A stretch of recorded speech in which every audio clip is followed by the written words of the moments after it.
everybody, welcome to the Comic Gear Movie Show. My name is Deshaun, and today I'm here to talk about why Daredevil will be PG-13. Well, mostly, that's probably going to be the title of the video, but really I'm getting into something that Charlie Cox brought up earlier today. Now, the big news that I was wrong about, I'll keep saying that whenever I bring it up, just so I ain't hiding from it. I was wrong about this, but the big news that turned out to be true is that Disney really is moving all the Marvel Netflix shows to Disney Plus starting March 16th. And the thing about that news that's big is they're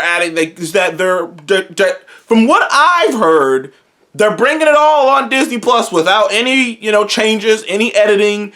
It's going to be all that. That means all the blood, the sex, all that. Luke Cage and Jessica Jones fucking and breaking a bed, that's in there. Kingpin mashing that dude's head into a car door and the blood and shit, that's in there. All of the blood and violence and some of the brutal kills from the Punisher are all gonna be on there. That's why they had to update the whole parental settings. But and Charlie Cox was talking. Charlie Cox, I guess, recently just talked about it, and apparently, and basically he said that while he thinks the Daredevil character works a bit better in the realm of R-rated, that he doesn't see why it can't work PG-13. And, out of all, and I've been saying this anyways, about all of the Marvel, about some of those shows anyways, is that particularly Daredevil, because right now, Daredevil's the only character, Daredevil, Kingpin are the only characters we know are in the Marvel Cinematic Universe. We don't even know completely if these are going to be the same characters. We have to wait and see. I hesitate to say anything because I've been wrong before, but by March 16th, depending on where they put those shows, we'll know. If they put those shows in the MCU proper timeline, like the chronological timeline, like you see phase this and this, and they put those shows in there, then they are officially a part of the MCU. But if they put them in the Marvel Legacy area, then that means they're saying, no, these aren't a part of the MCU. We just want all the Marvel stuff in one location. So, which is, okay, cool. We just want all the Marvel stuff in one location. So, this isn't technically a part of the MCU. So they put it under Marvel Legacies. We'll have a better idea of how they really feel about the validity of these shows once that happened. Because for years now, one of the big reasons I was like, they're not going to do that. That's free advertising for Netflix is because I thought Netflix owned the rights to those shows. But for finding out that not only does Netflix not own the rights to those shows, but those shows are moving to Disney Plus, I'm like, well, fuck, the door I can't deny. I can't deny anymore. I can't fight, but the door is open for them to just canonize the shows. Now, there's still a whole bunch of holes. I've said it before years ago, that if you go back and watch all of those shows, there are so many holes that just wouldn't make sense being linked to the MCU. Not the least being that Jessica Jones season 3, Luke Cage season 2, and Iron Fist, I believe. Jessica Jones, Luke Cage, Iron Fist, and I don't really count Daredevil because Daredevil's such a low-level thing, but Jessica Jones and Luke Cage are publicly known superpowered individuals. And the last seasons of that, both the last seasons of that show, they try to connect, but the fact that the actual Superhuman Registration Act was happening, they should have been in the raft. Thunderbolt Ross should have showed up and took their ass and said, either retire, or we're taking you somewhere. That's how that should have went down. But it never happened because they were never connected to the actual MCU. And there's many instances like that that's just like, there's no way, you know what I mean? There's just no way that you could avoid connecting it for that long. Even Marvel, after phase 2, phase 3 and onward, they've actually stopped to consider things of that nature and consider the timing and what's going on and whatnot. And even right now in the current MCU, the big excuse for why no one's getting involved in anyone's story is everyone's scattered across the universe doing their own thing. They're not a united front anymore. No one's united on the front. Nobody's on a team. I mean, hell, and when you watch Falcon and Winter Soldier, it's pretty much given clear that Bucky and Steve haven't talked since I haven't talked in like since not Bucky and Steve, Bucky and Sam haven't talked in months. So you know, like it's just people doing their own thing right now. Like everyone's scattered doing their own thing. Like that's kind of the excuse now. And none of these events have been big enough because like the vibe you get is the WandaVision thing is hush hush. Nothing was big. Like it really just came and went. Like it really did. It came in and went. The whole thing with the Flag Smashers, that took place in the course of a couple days. At least that's the vibe I get from Falcon and the Winter Soldier. That took place over the course of a couple days. The thing in Hawkeye took place over the course of literally, it had to be a day, like a day or two. Like it was real quick. The events of Hawkeye take place in a small window. Most of these shows, and Loki takes place in, you know, TVA land. So like the vibe I get is so much of this shit's going on so fast all over the place that, you know, no one's getting involved. But generally speaking, the actual Marvel Netflix shows have no real connective tissue to make it make sense. But if they want to, they can just say it is. Problem with that is you have to take on all of their bullshit. Either way, I went on a rant about that. That's not even what this video is about. The video is about how Daredevil can work PG-13. First of all, Daredevil out of all of the shows is the show that can work PG-13.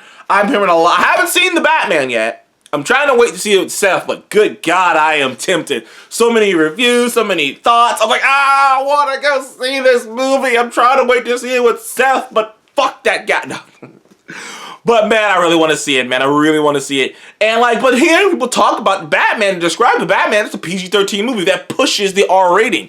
And I'm thinking like, you could like, honestly, if you do some cuts to Daredevil, there are some aspects of Daredevil that are R rated.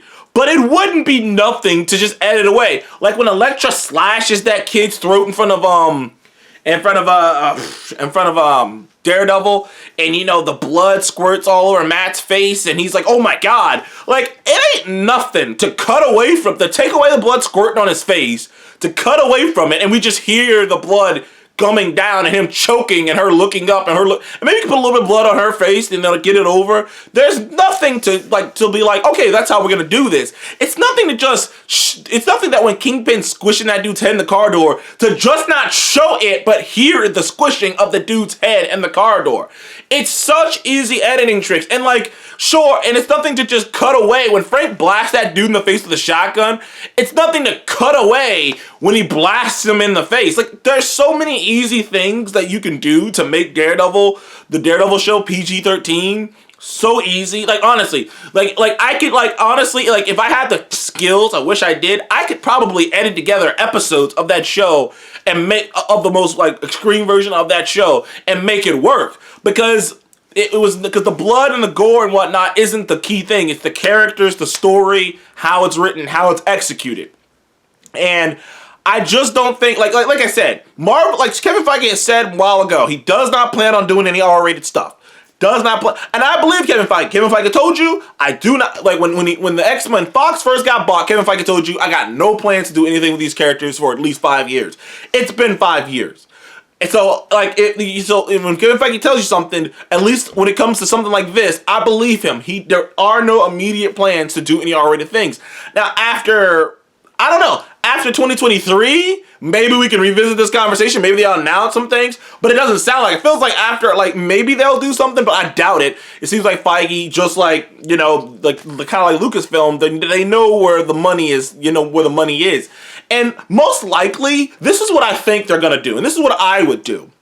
I would put the Marvel Netflix shows into the Marvel Legacy category. It's like, it's there. If you want to watch those shows, you can watch those shows. If you want to think they're canon, you can think they're canon.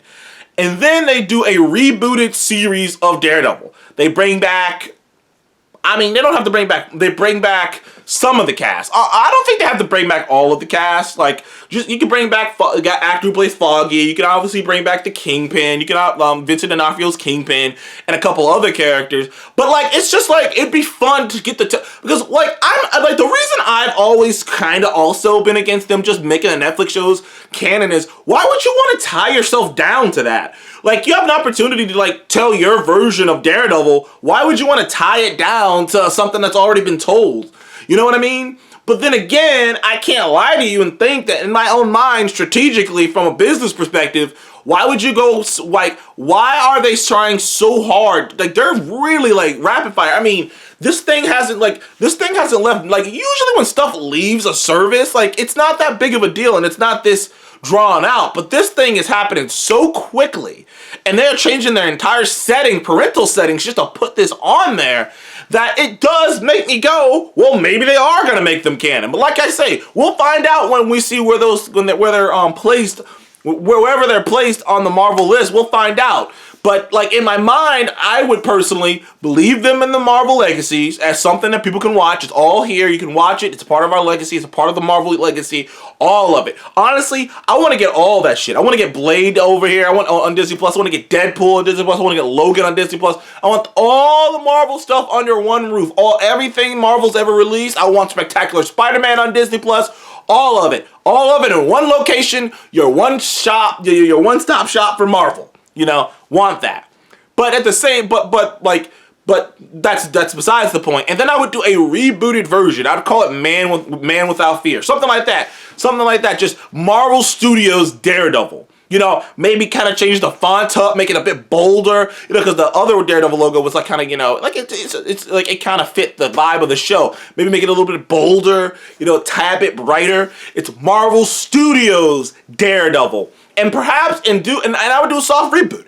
I would make it so that there's a couple actors coming back to reprise these roles, but it's not the same thing. It's like, but it's not the same thing. It's like Matt Murdock. Maybe I would do it like like they did Spider-Man. Matt Murdock has been Daredevil for a while. He's been Daredevil for a while. Him and Foggy have been doing their thing, but like have been doing their thing. Kingpin, he fought Kingpin. Just make it so that like you don't have to really explain any of the past. It's just like, this is what's happening now. He's been Daredevil for a while. He's already fought the Hand, this and that. And then you can reintroduce the Hand into the MCU, a good version of the Hand. Because like I said, I don't want to get into it too much, but people do romanticize some of the aspects of those Netflix shows. Like, like I said, I'm over Monday morning quarterbacking. I'm over Monday morning, like, retrospectively changing things. Like, suddenly the Netflix shows are all great. And it's like, no, I was there when those shows were coming out. The only shows that everyone universally agreed was great was fucking Daredevil. And even then, everyone complained about the amount of episodes there was. And like I said, dude, it's funny looking back now because we don't think about it now, but it's so funny. Same thing with Agents of S.H.I.E.L.D., which also got drafted over. People thought that show was shit. I was still watching it. I watched it till the end. But people thought that show was shit. But now, is it canon or is it not? Like, make up your mind, people. Either way, Daredevil can work PG-13. It wouldn't take much to actually adjust the current Daredevil. So all they would have to do, really, Moon Knight is going to be a good indicator of what. If Moon Knight works, they can make Daredevil work. Either way, thank you guys for joining the Comic Game Movie Show. Please do like, subscribe, and I will see you guys on the next one. Whew, almost choked. Goodbye, people. Have a good day.